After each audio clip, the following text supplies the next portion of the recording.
درود میفرستم خدمت همه شما دوستان و همراهان. اینجا کانال راز من فراز هستم و کارگردان خداونده. امیدوارم تو هم هر کجای دنیا که هستی، هر ساعت از شبانه روز و هر جغرافیا حالی خوب، لبی خندون داشته باشی و باورش با تو چطوریش با خدا.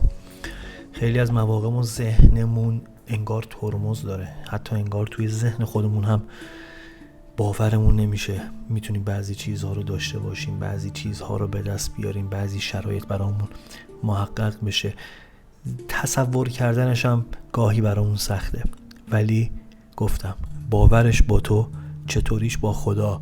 اون خودش میدونه کجا و چجوری و توسط کی برنامه جور بشه.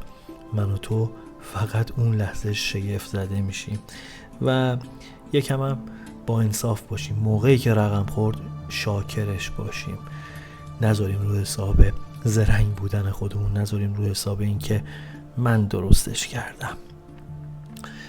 چند ثانیه سکوت میکنم تا فرصت داشته باشی که نیت کنی، یعنی این که تصور کنی، تجسم کنی هر آنچه که در انتظار اتفاق افتادنش هستی.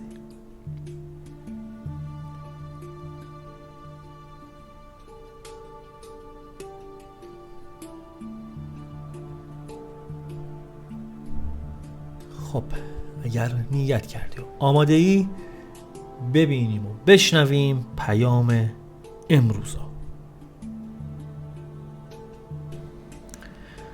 من نه آن رندم که ترک شاهد و ساغر کنم، محتسب داند که من این کارها کمتر کنم. من که عیب توبه کاران کرده باشم بارها، توبه از می وقت گل دیوانه باشم گر کنم. عشق دردان است و من غواص و دریا میکده، سر فرو بردم در آنجا تا کجا سر بر کنم. لاله ساغرگیر و نرگس مست و بر ما نام فسق، داوری دارم بسی یارب که را داور کنم. بازکش یک دم عنان ای ترک شهرآشوب من، تا ز اشک و چهره راحت پر زر و گوهر کنم. من که از یاقوت و لعل اشک دارم گنج ها، کی نظر در فیض خورشید بلند اختر کنم.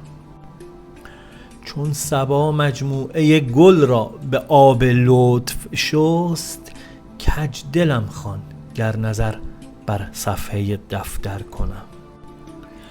عهد و پیمان فلک را نیست چندان اعتبار، عهد با پیمانه بندم شرط با ساغر کنم. من که دارم در گدایی گنج سلطانی به دست، کی طمع در گردش گردون دون پرور کنم. گرچه گردآلود فقرم شرم باد از همتم، گر به آب چشمه خورشید دامن تر کنم. عاشقان را گر در آتش میپسندد لطف دوست، تنگ چشمم گر نظر در چشمه کوثر کنم. دوش لعلش عشوه ای میداد حافظ را، ولی من نه آنم کز وی این افسانه ها باور کنم.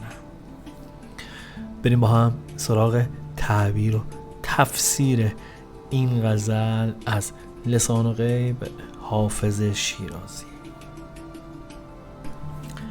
اینو در همین اول بگم که این غزل در زمان شاه شجاع سروده شده و خیلی جالب حافظ به این صورت شروع میکنه که میگه من نه آن رندم که ترک شاهد و ساغر کنم، محتسب داند که من این کارها کمتر کنم.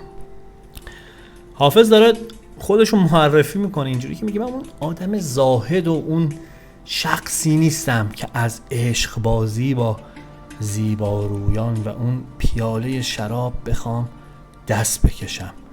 میگه اینو اگه هیچکی ندونه، اون محتسب، اون مأمور رسیدگی به اجرای احکام شرع اینو خیلی خوب میدونه و اون در جریانه که من کمتر از نظربازی و خوردن شراب ممکنه دست بکشم و توبه کنم. من که عیب توبه کاران کرده باشم بارها، توبه از می وقت گل دیوانه باشم گر کنم. میگه من که خودم بارها اینایی که توبه میکنن و نقد کردم. میگه من خودم باید دیوانه باشم که تو فصل بهار، فصلی که همه چیز نو و شکوفا میشه و وقت حضور در طبیعت بعد از اون زمستون و باده و شراب و با خودش همراه میکنه، هم نفس میکنه توی زندگیش. میگه من باید دیوانه باشم که توی مثلا فصل اردیبهشت ماه و فروردین ماه بخوام توبه کنم و دست از نوشیدن بکشم.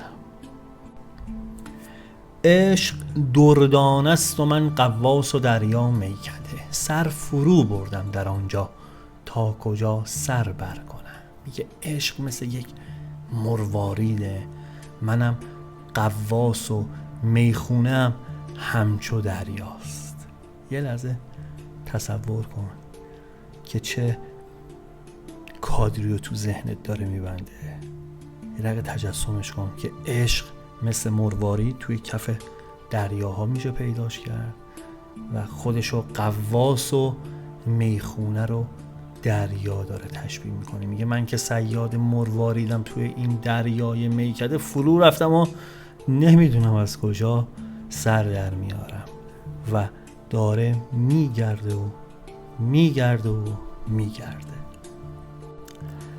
دوست دارم این 2 تا بیت رو خلاصه کنم، یه نگاهی بندازیم به بیت 8 که ویدیو هم طولانی نشه. جالب داره میگه عهد و پیمان فلک را نیست چندان اعتبار، عهد با پیمانه بندم شرط با ساغر کنم.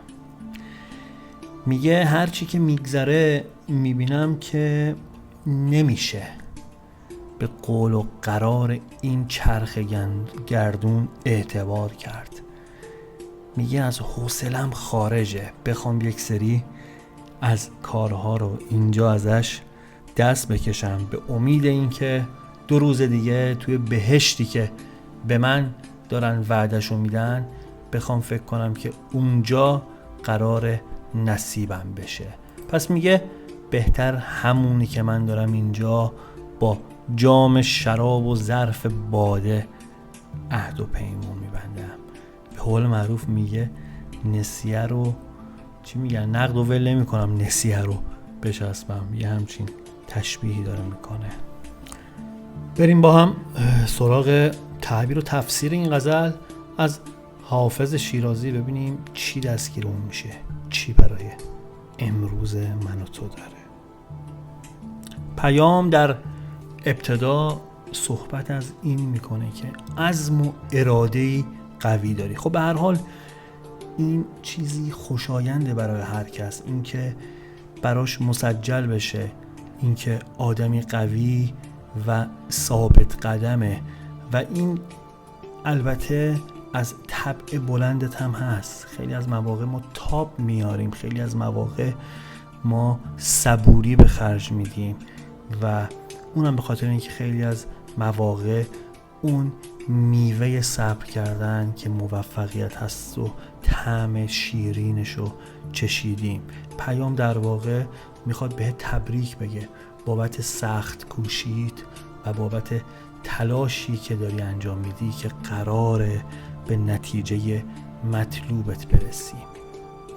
پیام ازت میخواد که یک مقدار ظاهربین نباشی، گول تبلیغاتو نخوری، راحت اعتماد نکنی. چرا که هستن افرادی که همیشه ریاکارانه بخوان به ما نه اینکه ضربه بزنن، قصد جون ما رو کرده باشن، ولی گفتیم بارها دنیا دنیای رقابته، دنیا دنیای اینه که بخوایم با سرعت پیشرفت کنیم و خیلی ها برای این قضیه شاید سختشون نباشه که بخوام به دیگران ضربه بزنن، شاید خیلی براشون مهم نباشه با چه شیوهی بخوام بازی کنن.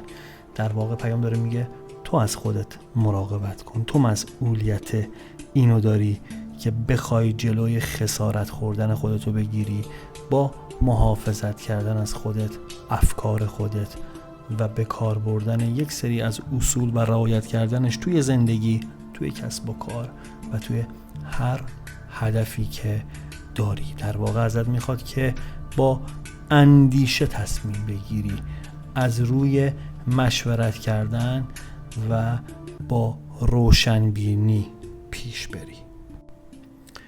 یه مقدار که جلوتر میریم و به کل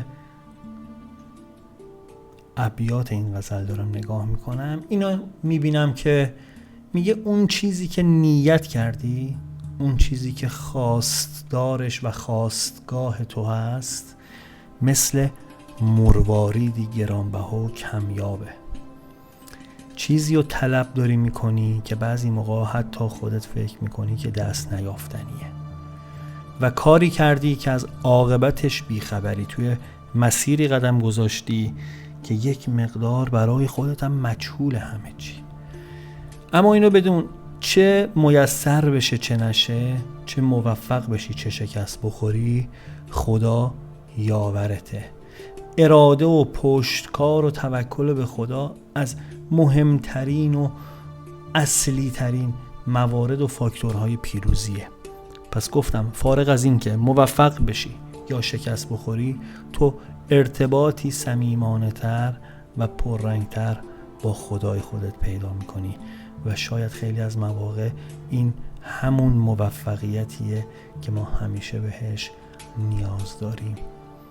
یه موقعی پیش میاد تو زندگیمون که اتفاقی مهم بیرون رخ نداده ولی همه چیز به شکل باور نکردنی خوب میشه. این همون نگرش ماست که خیلی از مواقع با بالا رفتن سن، با کسب تجارب بیشتر ممکن میشه. حتما برات پیش اومده تو هم. در واقع این نقطه از پیام اینو میخواد بهت بگه که به رضای خداوند دل بسپار، چیزی که اون بخواد بدون که مصلحتته و بهتر از هر کسی میتونه کمکت کنه و حواسش بهت باشه. اگر شخصی خاص با چرب زبونی، با صحبت‌های شیرین و اشوه تو رو توی مسیری قرار بده که باب میلت نیست، با نه گفتن مشکل نداشته باش و به نوعی راحت بگم گول حرفشو نخور. این بود پیام امروز. مرسی که تا اینجا با من همراه بودی. امیدوارم الان که میخوام ازت خداحافظی کنم، فارغ از هر نیتی که داشتی، این پیام یک تلنگری بهت زده باشه برای اینکه یه روزی یه جایی اون تصمیم بهتر رو بگیری. پوینده باشی و پایدار.